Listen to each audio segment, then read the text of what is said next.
Okay, fine. So yesterday we were discussing about something called how to create the new application on top of the framework application. Okay, and after that we also discussed about various property modes available. Okay, we had something called various property modes available. Okay, so there are mainly three types of the properties: single value properties, and page value properties, and again Java object properties. Okay, so mainly we will be using single and again page value properties. So when we will go for the single and when we will go for the page list. So if it is a combination of the properties, then we will go for the page list property. So if you take just the employee number, that is one property. If you take just the employee name, that is another property. Okay, address and again city. And the combination of all these four properties, okay, we can make it as a page property. Okay, so like that employee details. Okay, so when you want to have more than one record also, you'll go for the page record, page type of the property. So like employee number one, employee number two. So now after creating the properties, okay, after creating the properties, what we have to do? Now we have to perform the business process. So if you want to perform the business process, what exactly you have to do again? Okay, so the business process you can perform through the flow. Okay, through the process flow, also called flow. So what is this process flow? What is this business process? Okay, now we are going to learn what is the flow rule instance. Okay, list the different types of the flows in Pega and identify some of the major flow shapes in Pega. Why you need to know? The flows are the fundamental rules that represent the business process. Okay, the flow is the fundamental rule that represents the business process. So they determine who works on a work object in what sequence and what decisions and processing happen automatically and other aspects of the business process.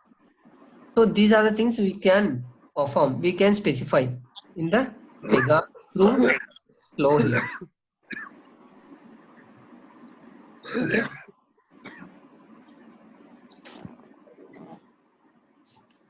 So the flow represents a business process in process commander, and the flows are listed in the process rule category. Okay, what is the process rule category? So as I told you, so in Pega, okay, everything is a rule, and again, based on the rule type, okay, they have made it into different categories. So in this, okay, to create the property, or if you want to see the existing properties, we used to select a data model and then again property. Okay, in the same way, if you want to see existing flows, or else if you want to create a new flow, okay, where it will be available means it will be under the process category. So under the process category, you will be seeing the flow here. See here, there are so many predefined Pega flows available. Okay, even if you want, you can see them, or if you want, you can reuse them, or if you want, you can create your own flow as well, your own process flow as well. Okay, so this is under the process category, and it contains a network of shapes and connectors. So it contains various shapes and connectors. So we will be seeing few of them. So what are the shapes available and what are the connectors available? So when you click on any of the flow, it opens it.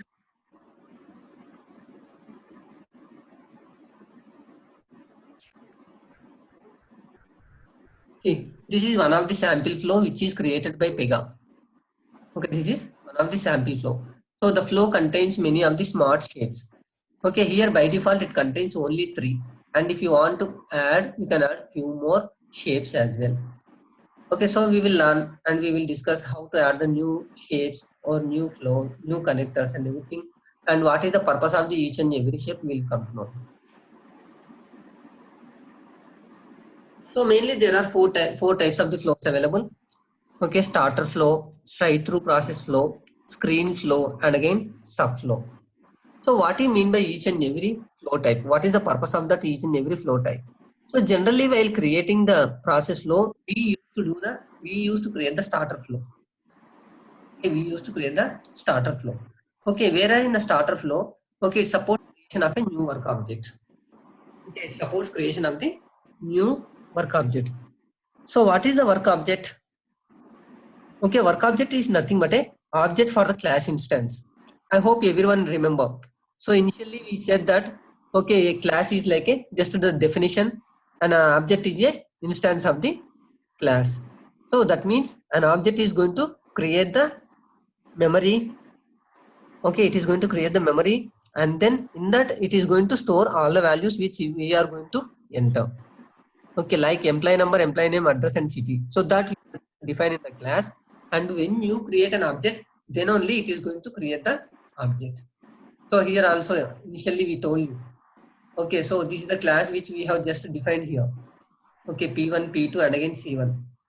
So when this class is available, it will not allocate the memory. So when it will allocate the memory, it will allocate the memory only on instance of the when you create an instance of the particular class. So the class C1 equal to new C1. If you give this, then it is going to allocate the memory, and then in that memory, it is going to create some variables, quantity 20 or price 50, and when you perform add, it is going to create P1 also, and in the P1 it is going to multiply quantity and price. So this kind of the object in Pega is called work object. In Pega it is called work object. That means for our work, it is going to create the object. So when you enter one employee details, it is going to create one work object. If you enter another employee details, it is going to create another work object. Okay, so likewise, it is going to create n number of the work objects based on your requirement. We can create those things.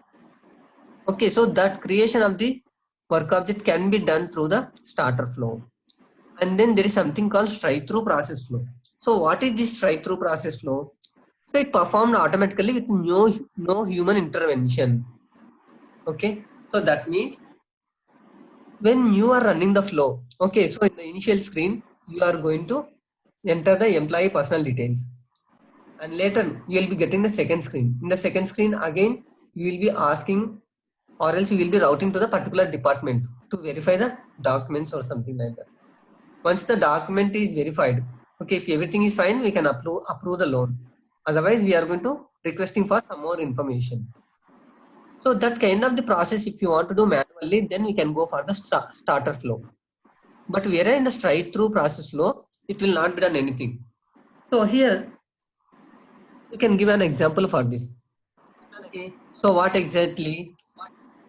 Here, when you want to transfer the money from one account to another account, so initially we will be selecting from account and then to account. Okay. So when after that, the respective process will be done automatically. Okay, the respective process will be done automatically. Means, okay, the two recipient to whom you have selected, okay, for that person, money will be credited automatically. Money will be deposited automatically. Okay, once after you select the submit button, there is no human intervention. But whereas if you drop a checkbox, there is a lot of human interaction should be done. What is that? When you drop the checkbox in the ATM, the checkbox has to be picked up by the bank agent, and later that check need to be submitted to the respective bank again for the collection. That means I have given the check of the Axis Bank, which I want to deposit in the HDFC Bank. So in the HDFC, for one of my account, I have dropped the checkbox. So what it will happen, the check needs to be go for the clearance from the Axis Bank. So once after it goes to the Axis Bank, they will verify it. Again, this particular person is having the account in the Axis Bank, and also whether he has the sufficient balance in his account. Okay, if they both are fine, then they will again send the money to the HDFC Bank account. From there, again it will credit it to the particular recipient again. So like this, if you want to eliminate such a manual process, okay, if it is automatically need to be done, then we can go for the straight-through process flow. Okay, and we can also have something called a screen flow. So this screen flow is nothing but if you want to go forward and backward, back and forth, then we can go for the screen flow. That means from first I enter the employee detail, and later I have gone to the next screen for some other purpose. Okay, for document verification. But at that time, if I find that, okay, I need to go back to the employee personal, I want to add some more information. So that kind of the back and forth, if you want to do, you can do the screen flow. And there is one more thing called subflow. So what is this subflow means? Okay, sometimes I'm performing so many actions. So the flow around 30 to 40 shapes. Okay, so this flow may contain around 30 to 40 shapes. So if it is having more number of the shapes, it is difficult for me to understand it. So in that case, what you can do is you can create the subflow. Okay, and then that subflow you can include it here. And that is one advantage. And the other advantage is that subflow can be reusable. That means if you want to access the subflow into many number of the flows, many other main flows, then also you can include that. You can reuse it. Okay, reusability also possible through the sub. Okay, so a flow that is called by another flow is a sub. Okay, so this is the flow, right? This is the process flow. And this is the starter flow. Why? Because this is the one which is going to create the work object. So flows are examined and edited using the Microsoft Visio. Actually, here if you want to edit it, okay, we can edit through the Microsoft Visio earlier versions, but nowadays they are directly able to edit here from the Pega itself. And here one more main thing what we have to know is when you save the flow, the process commander saves the flow diagram as a XML into the database, and it stores a compressed JPEG image on the flow for presentation to the operator. So mainly in Pega, so the rules whichever you are creating, they are going to convert as a XML format. Okay, they will be converted into the XML format. Any rule if you take, even if you take something called some property also, okay, it will be converted into the XML format. Here, if you go to the action menu, you can see something called view XML. So this is the XML format. That means automatically it is going to create some XML format rule for each and every rule in Pega. And this XML values only is going to be saved into the database. They will be saved into the database.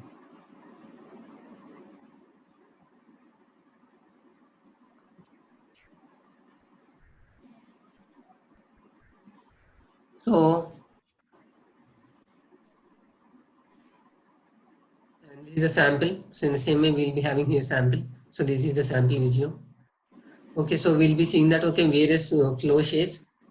So the flow shapes here are something called initial circle. So this makes as a start shape. So your flow is starting here. And at the same time, you have one more red color shape, okay, which is like a end shape. Okay, so in the flow, you can have only one start shape. Okay, the flow begins only from one particular start shape. But in the flow, you can have n number of the end shapes. Okay, n number of the end shapes, but minimum one end shape should be there. Okay, but start will be only one. Okay, you cannot have more than one.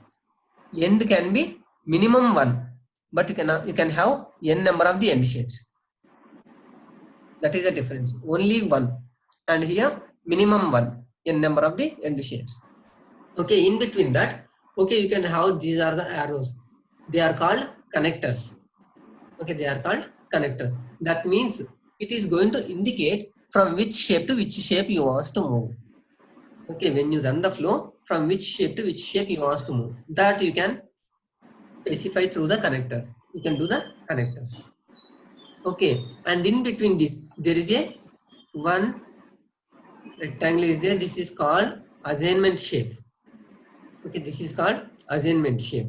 In the assignment shape, we can specify how the flow should be displayed. Okay, the properties which you want to display. Whenever the flow starts, so it will come to the assignment shape. In the assignment shape, we can specify, okay, we can refer the screen which you want to display.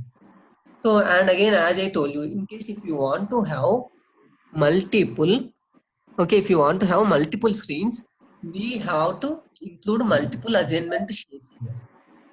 Okay, we have to include multiple assignment shapes here. So how we can include multiple assignment shapes and everything, we will come to. So like there are various shapes available: assignment, router, fork, decision, utility, and connectors. So we have just seen assignment and again connector, begin and end shapes. Okay, so going further, okay, we'll be knowing all these, we'll be using all these shapes as well. So what is an assignment? So an assignment represents a pass or potential pass in the flow. So that means the flow is stopping over there. Okay, why it stops signifies that a person or system must act on a work object before the flow can progress. So either the person or else the system should act on a work object to further progress. So by default, the work will appear on the work list on the operator running the flow. Okay. So here, what I mean by this, the person or system must act means what? That means we have to perform some action over there. Okay, we have to perform some action over there.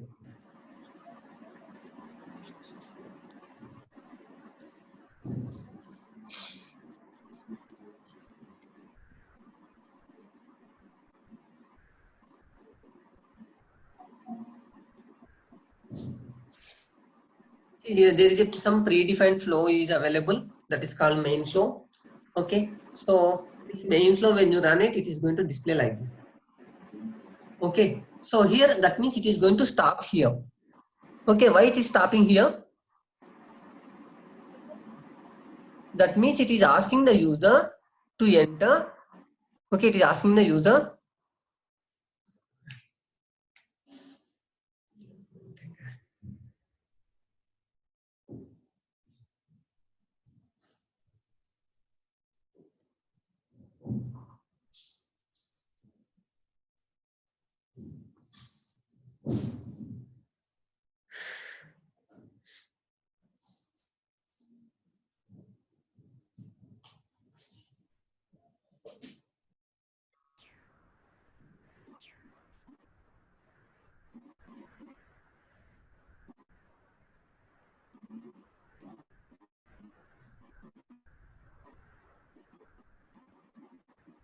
sorry guys, it's got disconnected again.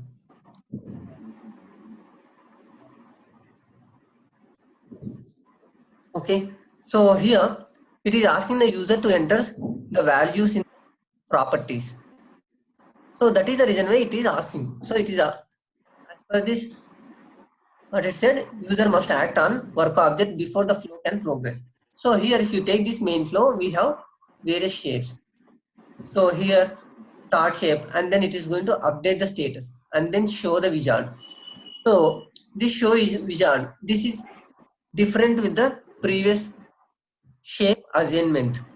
Okay, in the different one we have seen something called assignment.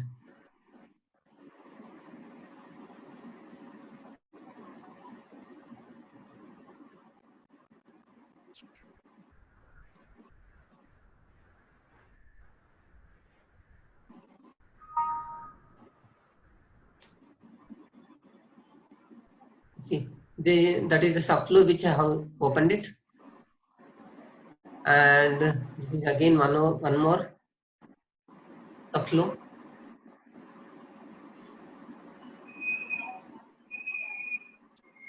You see, this is called assignment. Okay, this is called assignment. So how you can differentiate these shapes? So this is the assignment. Assignment means the screen flow or else the user interface which we will be referring over there. Okay, and in this flow it is having something called the different shape. Okay, the look and feel is same, but the color is different. So this is called subflow, and here this is called utility. Okay, this is called utility. So how you will come to know what kind of shape it is? So when you double click on that particular shape, you will be seeing utility properties. Utility. Okay, in the same way, this is subflow. How could I say? Here, subprocess is also called subflow. Okay, subprocess properties. And here on the another flow, okay, we have something called assignment. So based on this color, we can identify. Okay, based on the color, you can identify. So going forward, okay, when you are working on it, okay, you can easily understand it. Okay, and even in case if you want to add some other shapes, so what you can do here, Here you have something called flow shapes. There are various smart shapes available. Okay, but here it's not coming. Why it is not coming? Why? Because right now it is read only. Okay, this flow is read only. This is developed by Pega. Okay, this is developed by Pega systems itself. So those flows are not editable. If you want to create your own properties or your own flows, then also you can create your own flow as well. So how can we create the flow? Just right click, right mouse button on the flow category and then create it. So you will be able to create a new flow. So give the label for this,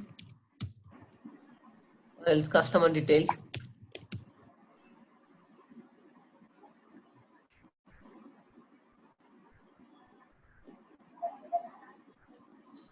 So in the customer details, as I told you, this is just a label and this is the identifier. Okay, even if you want, you can change the name of this particular flow. Okay, we are creating a new flow. Okay, so we can do that. And here we need to select the context. So what is the context? Context is the application on which we are going to create the flow. Okay, but here it is showing that Pega rules and it is a read only. So what is the problem here? Why it is Pega rules and why it is read only? Can someone tell me?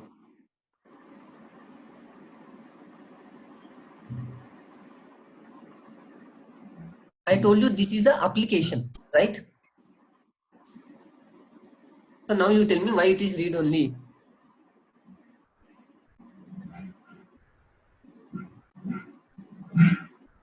Can someone tell me on which application I am right now? What is my application name? HD. Okay, that means this is the Pega Systems application, which is just for reference only. We cannot create anything in this application. So that is the reason why here I am not able to change the application. So once if you log in as our own application, then we can perform all these things. So let's log in into our HDFC or something which we created yesterday.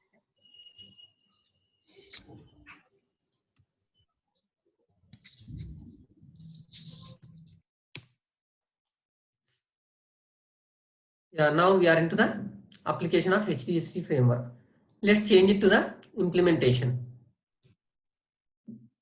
Okay, why? Because we will be performing all our application implementation on the implementation layer. Okay, so as I told you again, there are various ways to create the rules. Either from the application explorer itself, we can select on which you wanted to create the flow or any other rule, or we can go to records. From the records also, based on the category, you can select it. If, for example, okay, let me create flow from here. Create process and again flow. So now give the label like details.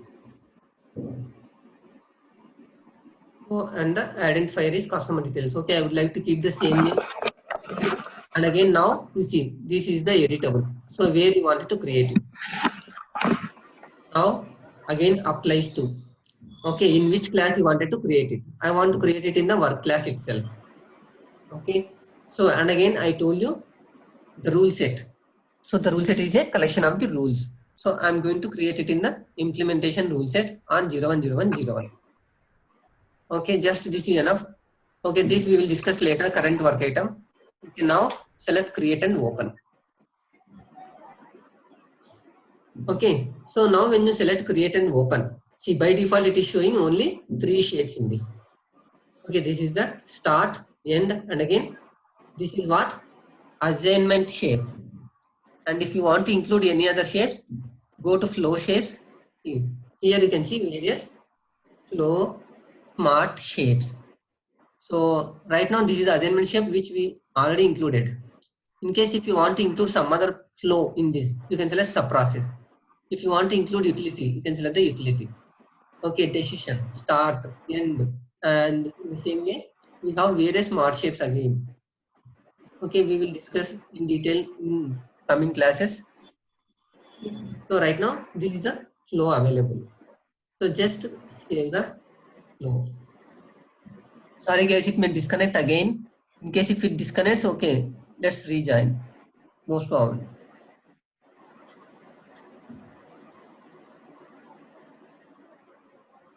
So I have just saved the flow. After saving the flow, if you want to run, you can select actions and run button. Okay, but when you do this, okay, you may not be able to see anything in that. Why? Because we did not include any user interface for this flow. So how can you include the user interface? So how you can include the user interface means, okay, again we should create various rules. So what is that various rules? So first of all, we should create the properties of this. Okay, once after creating the properties, then what we have to do, we have to create the screen. Here the screen is called section. Okay, that is also called a container. Section or else the container.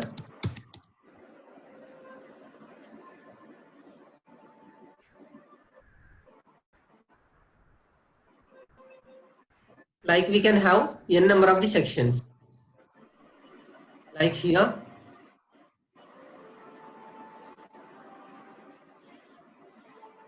customer personal details.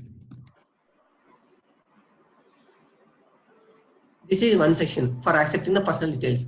And I would like to have one more section like office address. Okay.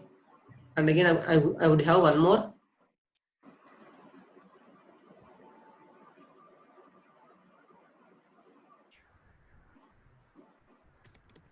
Customer personal address.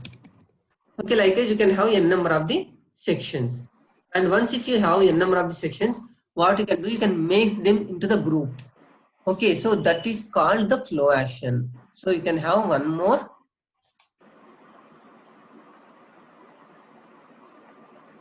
Okay, one more layout, which is the flow action. This is called what? Flow action.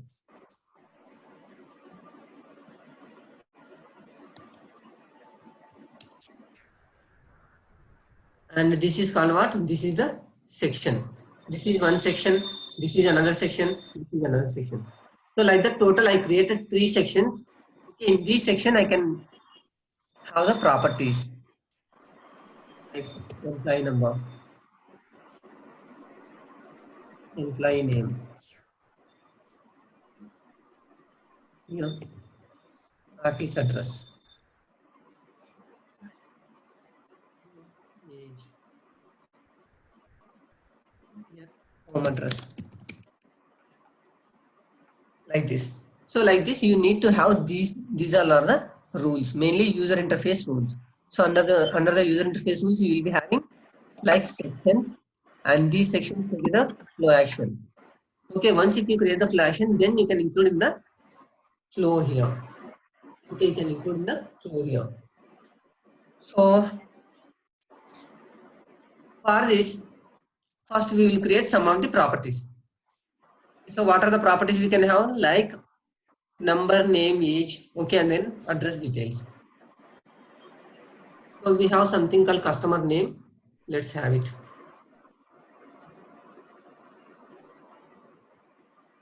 Customer ID. Okay.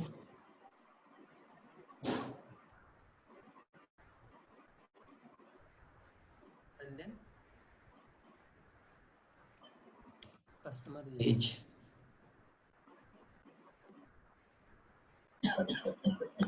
And then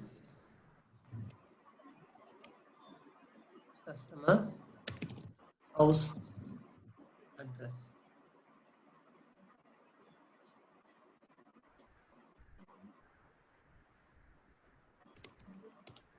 Office address. Okay. So here I am creating, but I did not save it. So you also have to save. Do remember, save it. Right, save. Save it. Save it. Okay. So even though I saved, still I don't see here. Why I'm not able to see here? Because you have to refresh it. Okay, so just press the right mouse button on this particular class which you wanted to refresh. Okay, and then you can select only this particular class or else refresh all the classes. So once after refreshing, you can expand it. The data model property. All these properties are available. Okay. Now we have the properties ready. So once after the properties are created, now what we have to do? We have to create the section. So how can you create the section? There's the right mouse button and then create. So section is which category?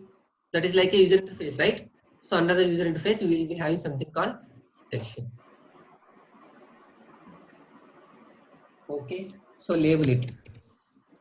Customer personal details. And then create and open.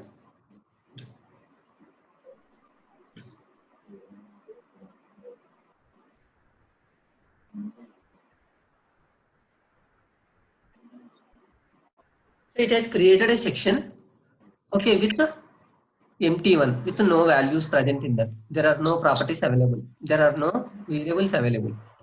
So now what we have to do, we have to include the properties into that particular section. So first I want to display customer ID. So how you can refer this customer ID means, okay, from the App Explorer, just to select the property which you want to include. I want to include first customer ID. So select this. Okay, by pressing that, by selecting that, you can drag and drop here. So drop any number of properties, sections, UI elements, and other dynamic layouts. Okay, now just drop it like this. So that means even in this customer personal details section, there is something called layout is there. It is also dynamic layout. Okay, that is a dynamic layout.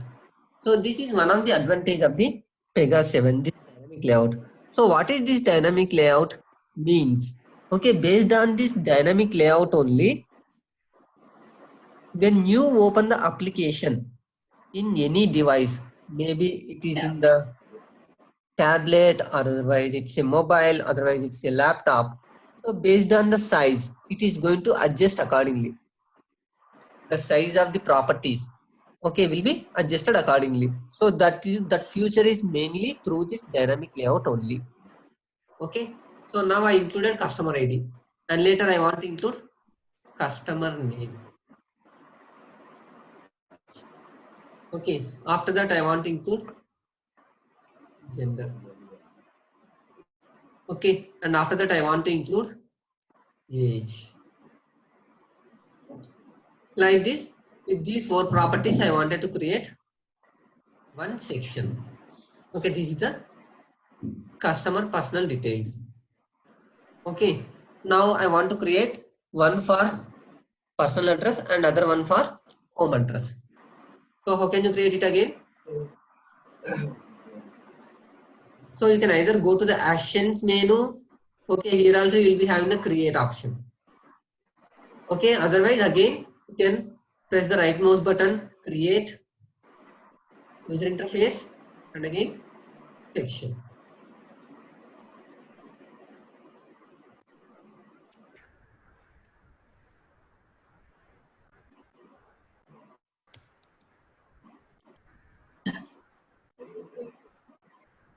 In case if you don't want such a big identifier, just modify it like this. So the label will be customer home address, but the ID will be customer home address. Okay, so make sure generally the people will be selecting the different ones, but here when we are creating on the implementation class, so you should be selecting the implementation rule set only, not the framework rules.